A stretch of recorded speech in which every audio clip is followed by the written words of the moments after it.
সর্বনিম্ন কয়টা হবে? 10টা। তাহলে বলবেন সালাত, বলবেন ইয়াউমুল জুমা, মনে থাকবে তো? এগুলো খেয়াল রাখবেন।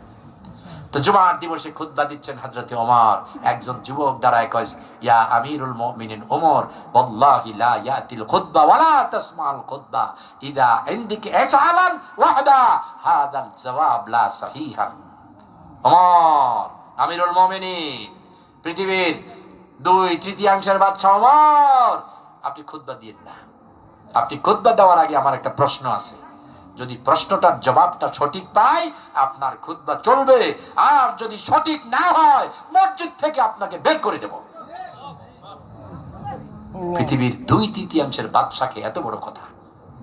ওমর বলতেছেন, ভাই কি বলবেন বলেন, কি বলবেন বলেন। বলতেছে ওমর, রাষ্ট্রীয় কোষাগার থেকে, বাইতুল মাল থেকে সবাইকে এক একটা জামার কাপড় দিছে।